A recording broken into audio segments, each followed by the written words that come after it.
right for the game to start. So welcome back in, ladies and gentlemen. You did not miss too much. Starting down here at the bottom right side of the map in this I guess you would call it the fourth quarterfinal, we have Symbol. Oops. You guys can tell when I'm not used to my own hotkeys on different servers, when I'm like wiggling right side and then do the pose zoom in, you know. Somebody call Heaven's Dawn, man. Somebody call Legend, man. I need some mobs help. I need those sexy GSL intros. Alright guys, over here at the top left side of the map, representing himself. Teamless, but very dangerous. One of the top world Protoss from last year and doing pretty well this year as well. It is Deer. Deer. Went the European route this year, last year went the European route, went from STX Seoul over to Mao's, and just looks like the whole Mao's, towards the very end of the year after BlizzCon, looks like the Mao's project just kind of ended, and he hasn't been able to find a team yet. And like we're talking about, if StarTale is recruiting players, man, why? Unless it's price related, because you know, finance is money, so you can't ignore that. But man, how much thought would it take to how much thought does it take to want a player or get him on the team? Like, it has to be finances, because free agents like this don't come along too often. Like, he's one of the best players, especially from last year. If he's getting deep in these qualifiers into the quarterfinals, it's an all-Korean bracket for the most part. Well, I gotta give props to Sase, man. The fact that he reached the quarterfinals, he was the only foreigner to do so. I feel like last qualifier we at least had Harstam and Sase, but yeah. Looking at these guys, Deer, pretty talented. Now we have drones getting pulled down, but I think he should be safe. He's already got the pull finish. He's got Lings underway. There's nowhere near enough time to put up pylons and cannons, but over here we already see Deer here. We already put up the Nexus. He's got the gateway and the wall off almost complete. And this is what I was talking about. This is a little bit more of the efficient wall off on this map. I like it a lot better this way. He's got the cannon in the back, and then he's probably, as soon as that gateway finishes, unless he has to hurry and drop something here, he'll put the cyber core right here. Or right here. I think it might actually be able to fit right here. I don't know how much of a buffer the gas puts in the way. We'll have to see. Alright, but yeah, no, like we were talking about, Symbol, pretty nice deep run. Let's actually take a look and see how Deer has done. Try to grab him. So he beat Hurricane, he beat Huck, he beat Bling, and oh no, sorry, that's Hurricane. Sorry. Oh no, I'm looking at completely the wrong guy. Holy crap! I looked at her after Hurricane. All right, let's rotate back. Let's rotate back a little bit further. All right, Deer in the round of 128 beat Revolution. Then he beat Korean player Niche. He's just pretty good. He's a former Brood War guy, and kind of he's Balloon's friend, if you guys know him that way a little bit better. He's pretty talented. He's a really good player. Just I think has a little bit more time in him to begin developing, but he's also a pretty good streamer, very entertaining to watch. It's kind of like that little 3-pack of players that came out and started streaming a lot more for KR games and commentary and whatnot. Really fun to watch. Journey, Niche, and Balloon. Deer, of course, in the round of 32 beat Hendralisk, and then he just beat Hurricane, if I'm not mistaken. He just beat Hurricane. Yep, and that's how he got here.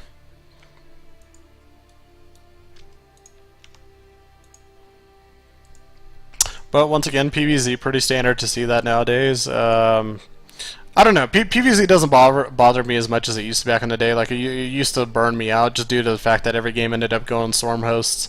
Very stagnant playstyle. Storm Host versus Colossus Archon. It's either one player breaks or just loses to it, or somebody tries going gateway aggression and lose it.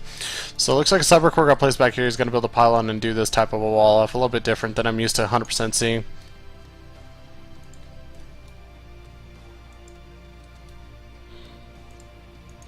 Yeah, now in terms of PvZ, we see a lot more variety. We see a lot more Zergs. I think it's due to the Zergs they're finding a comfort in playing a different way.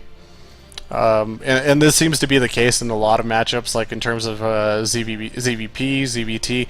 It's usually the Zerg that has to adjust their playstyle or find the proper way to play up against their opponent.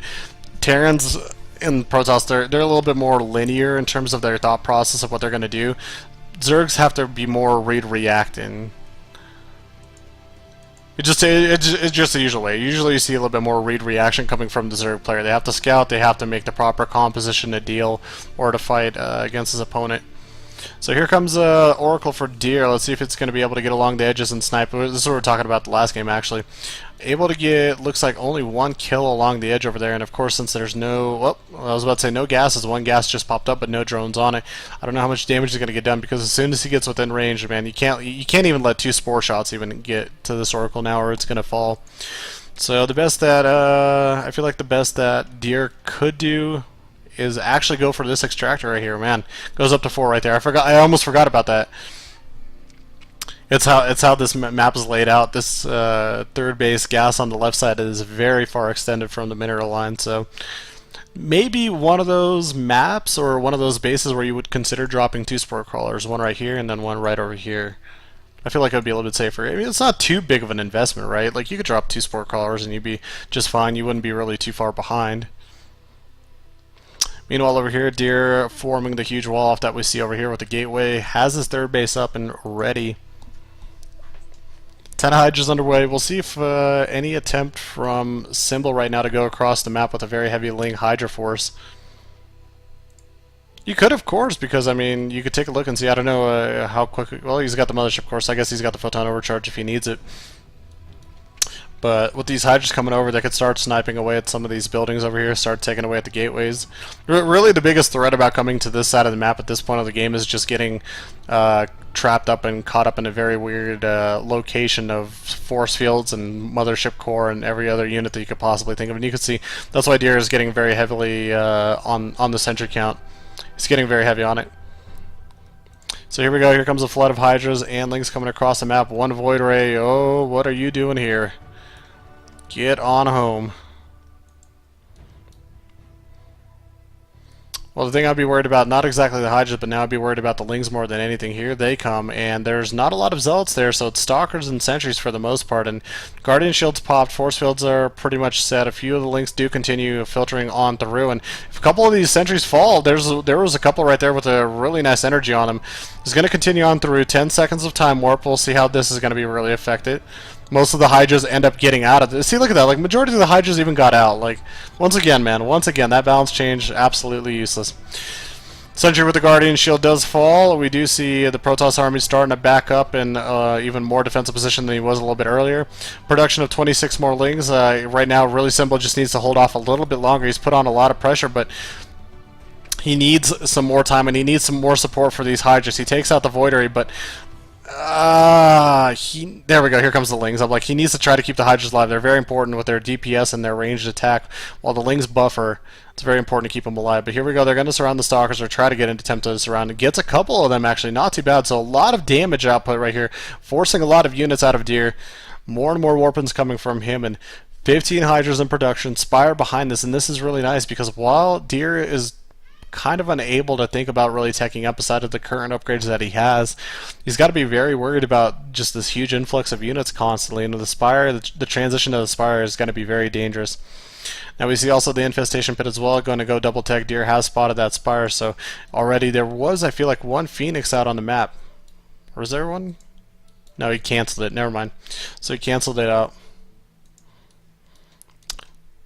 Deer trying to go for a little bit of a snag. Here comes all those Hydras and Lings. Force fields are kind of practically out, and he's actually barricaded. Now charge is done. The Zealots have to be very careful. Lings are continuing to filter on through. Does he have enough for a time warp? Almost. There we go. He actually does. 81 energy. Symbol, meanwhile, grabbing his 4th hatch right now. This is going to allow him to get his 7th and 8th gas, especially if he's going to be going into mutas. He needs to make sure that he's very healthily saturated. Make sure he's got a plentiful amount of gas. Oracle, meanwhile, is just like sitting here just chilling. That's funny. He's just still sitting just chilling here like, well, let's see what kind of units come out. Once the mutas come out, we'll aggro them. No biggie. Well, it's not too bad of a playstyle. The one thing I am worried a little bit about for Symbol is You look at the tech of Deer right now, he's getting Immortals out, he's got +3, he's got Blink, he's getting Templar Archives. Once he starts, the Templar Archives is finished and Storm is underway, he starts getting those Archons and Templars involved within the army. These units right here, these light units of Lings and Hydras will fall and evaporate very quickly, especially if caught in a very, I want to say, narrowed up, tight area, such as maybe, say, right here. Even right over here, if an attack comes at this 4th hatchery, you usually have to try to concave them right in this area, so Storm's just going to be able to cover up this whole entire area. He's got to try to find himself a very nice engagement or try to deflect his opponent for as long as he can. So Mutas is not going to be the route that he took. I think he actually canceled the Spire, if I'm not mistaken, unless it's in the natural. Yeah, it looks like he canceled the Spire, decided to invest more of his gas and resources into the Infestation Pit. 4 Infestors are out on the map, 13 more Roaches getting added on, +1 is almost done, and that's also a big difference. You take a look at that disparity in upgrades. +3 attack versus +1 missile, that's just about to finish, not even done yet.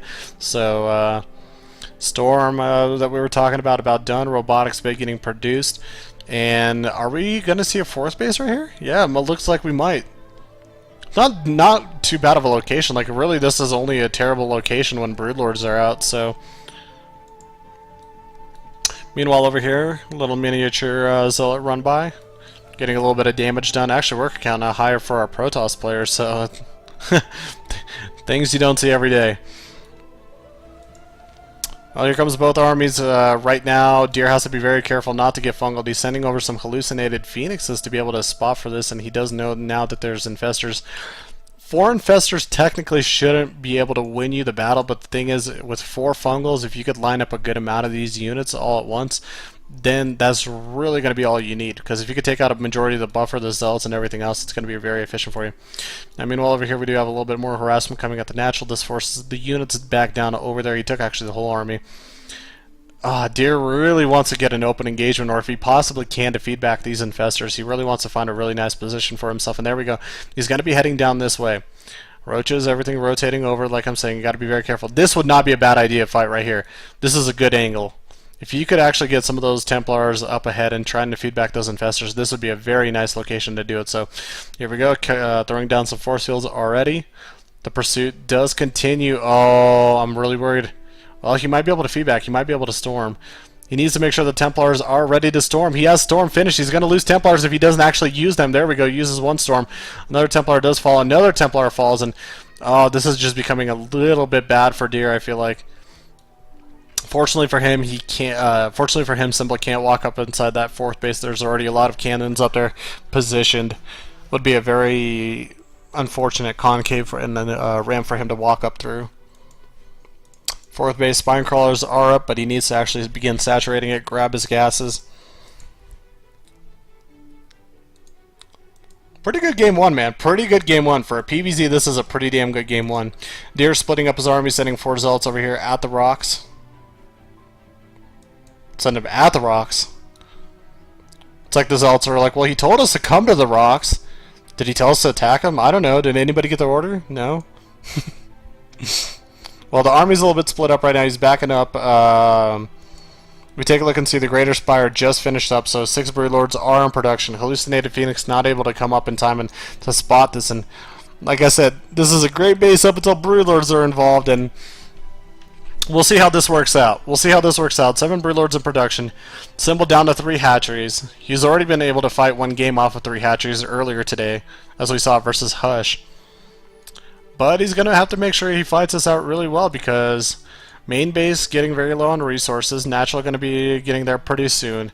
He doesn't exactly have a high gas count. Now this is one of those things where in the very late stages of the game in ZVP, once a lot of bases get taken, usually the biggest problem for Zergs is actually their resources, not their gas. They usually end up banking up a lot. Because it's only 3 bases for Symbol right now, he's going to be sitting there only with... Up. Need to get everything back. Everything needs to come back. Yeah, he's not going to be sitting with a lot of gas. Neither player are, but usually in this scenario, Deer or the Protoss player usually should come up, end up being on top. And that's what I worry about, because these Broodlords are very light-weighted units. they almost become a detriment at times. Like, that's the thing, he can't reinforce them really well aside of this current ground army that he possibly has. So he's got to take very careful engagements and very careful fights. Good Fungler right there, one feedback back the other way. Drops 2 storms just to get him out of the way, just in case they would have gone down, and indeed they did. Here comes Symbol starting to press on through. No more Templars are involved. It is just mainly Mass Colossus. And without the air, man, it's tough. There we go. Finally, the first 2 Temples get involved inside the battle. Later, Broodlords, get back. And see, this is what I'm worried about. He overmade it. He used all the Corruptors to turn them into Broodlords. Unless he could break this army, unless he could break this ground army with what he currently has, he's going to lose all of this, and not only this, but he's going to lose all the Broodlords. The Tempests are going to be completely safe. Those at least second ones are going to be fine. Now, unfortunately, the Pylon does get depowered for all the cannons. They would have been a really nice help, but with all of this AoE, this army's having a little bit of trouble breaking on through, and now some of these ground forces, the Roaches, everything else is breaking out. Now we have the forward blink. The Broodlords are going to begin falling, and I'm waiting for that follow-up blink to get a little bit further under them. All the Infested Terrans now fall as well, and that is basically it for the ground army of Symbol. He's producing 31 more Roaches, but man, oh man, how desperate is that? How desperate is that to leave your game in the hand of Roaches? And here we go, the Blinkstalkers are chasing them down. A couple Infested Terrans do get thrown down, but man, another Broodlord goes down. 3 total left. And now Deer sitting really comfortably on 4 bases. He's got good econ, he's got good resource collection, he's got a good balance of gas as well. Really just for Symbol, not a lot going right. Now, the rocks did get broken down here. Unfortunately, the Zealots up here haven't been able to do too much. The 5 Spinecrawler wall has been really preventing them from actually getting in there. Deer just needs to play patient here for a couple more minutes. If Deer can play a little bit more patient, he's going to get rewarded for this. He's coming up right now. He can't lose the Corruptors. Sorry, not the Corruptors. He can't lose the Tempest. Tempest already sniped down 1 Broodlord. Tempest sniped down a 2nd Broodlord. Tempest sniped down the 3rd Broodlord. And there is the rest of that ground army trying to fight through. GG coming from Symbol, and like I said, man, to leave the game in the hand of Roaches, it's really risky, and especially sitting on 3 base to have 7 Broodlords, no Corruptor support. You're asking for trouble, man. You're asking for